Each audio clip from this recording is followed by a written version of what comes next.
दोस्तों, आप सभी को मेरा नमस्कार।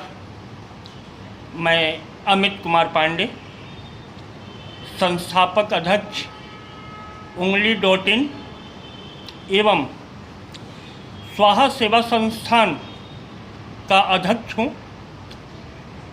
आज मुझे आप लोगों के बीच आकर अपनी बात रखने का ज़रूरत इसलिए पड़ी क्योंकि कल मैंने आज की तारीख में ब्राह्मणों के सबसे बड़े योद्धा, उनके लिए संघर्ष करने वाले और बहुत अच्छा प्रयास करने वाले भाई सर्वेश पांडे जी के ग्रुप में कल मैंने एक पोस्ट डाली थी जिसमें मैंने ब्राह्मण समाज से, सवर्ण समाज से एक अनुरोध किया था कि आप किसी बहकावे में न आएं और ब्राह्मण वर्ग नोटा का चयन करें। हम इसलिए कह रहे हैं और हमारे कहने का तर्क ये था कि आज ब्राह्मण जिस तरीके से दबाया जा रहा है, उन ब्राह्मणों का मान मर्दन किया जा रहा है, इससे तंग आकर बहुत दुखी मन से मैं विश्व की सबसे बड़ी पार्टी से क्षुब्ध हूँ, निराश हूँ, हताश हूँ, क्योंकि ब्राह्मणों का अपमान चरम पर है। माननीय सर्वेश पांडे जी के ग्रुप में मैंने जो पोस्ट डाली, मेरे कई ब्राह्मण भाइयों ने उस पर उंगली उठाया। कई ब्राह्मण भाइयों ने यहाँ तक कह दिया कि मैं फेक हूँ या फेक आईडी बना करके और नोटा दबाने के लिए कहा जा रहा है। तो इससे मन दुखी हुआ। दुखी होने के बाद मैंने सोचा कि क्यों ना आप लोगों के बीच आकर के मैं अपनी बात रखूं। ये मेरा अधिकार है और ये मेरी निजता का प्रश्न है कि मेरी सोच स्वतंत्र है और वही सोच मैं अन्य लोगों तक, अपने सवर्ण भाइयों तक पहुंचाना चाह रहा था। मैं सर्वेश पांडे जी का कार्य विगत 2 वर्षों से लगातार देख रहा हूँ। बहुत ही सराहनीय, बहुत ही प्रशंसनीय और काबिल तारीफ। इतनी कम उम्र में इन्होंने जो तरक्की की, इन्होंने जो ब्राह्मणों के बीच अपनी पैठ बनाई, वह काबिल तारीफ है और मैं दिल से इन्हें बधाई देता हूँ और शुभकामना देता हूँ कि कर लो दुनिया मुट्ठी में, अंबानी जी ने कहा था।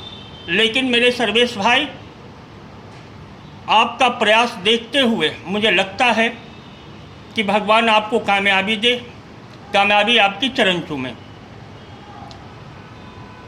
रही बात मेरे सवाल का, तो मैं अमित कुमार पांडे 1994 से मध्य प्रदेश भोपाल से हमने स्वाहा सेवा संस्थान की स्थापना किया।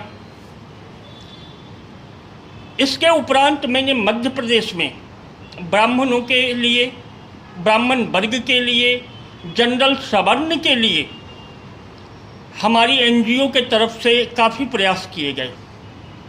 हर हद तक प्रयास हुए और आज भी वो प्रयास जारी है। आप ही की तरह मैं भी युवा जोश था। 1996 तक मेरी उम्र महज 22 साल थी। मैंने मध्य प्रदेश के हर गांव, हर शहर, हर कस्बा, छत्तीसगढ़, मध्य प्रदेश, उत्तर प्रदेश के पूर्वांचल के क्षेत्रों में मैंने सघन जनसंपर्क किया, ब्राह्मणों की एकजुटता की। लेकिन मुझे बड़े दुख के साथ कहना पड़ रहा है कि ये ब्राह्मणों में जो चाटुकारिता की भावना है, ये जब तक बंद नहीं होता, जब तक हम इसका त्याग नहीं करते, तब तक ब्राह्मण एक मंच पे नहीं आ सकते और एक मजबूत संगठन नहीं तैयार हो सकता। मेरे पोस्ट से हमने 2 बातें अंदाज किया। इससे 2 बातें निष्कर्ष निकलता है कि मेरे पोस्ट पर अब तक 150 लोगों ने इस पोस्ट को देखा है, जिसमें से बंटवारा, आधे कहते हैं ओनली बीजेपी, ओनली दुनिया, ओनली ये, ओनली वो। अरे मेरे ब्राह्मण भाइयों, अगर कुछ बचा है, अगर अपना अस्तित्व बचाना है, तो एक मंच पे आओ, एक राय बनाओ, एक विचार बनाओ, तब हम क्रांति की सूत्रपात कर सकते हैं। क्योंकि गोबर अभी भी गोबर, धनिया भी बेसहारा, ब्राह्मण बेबसी में है कर रहा गुजारा। नेता को क्या पता है फटती कहाँ बेवाई, वे तो नशे में डूबा गाता है लप्पा लारा। अतः आप लोगों से ये अनुरोध है कि मेरी इस बातों को मद्देनज़र रखते हुए, ना मैं फेक आईडी चलाता हूँ और ना ही फेक आईडी का इस्तेमाल करता हूँ। बस आप एक हो, एक मंच पे आकर के आप अपने संघर्ष का बीड़ा उठाओ, सर्वेश पांडे जी का साथ दो। मैं इनसे बहुत प्रभावित हूँ, हमारी शुभकामनाएं हैं कि इनको भगवान इनके मकसद में कामयाब करे। जय हिंद, जय भारत, जय परशुराम।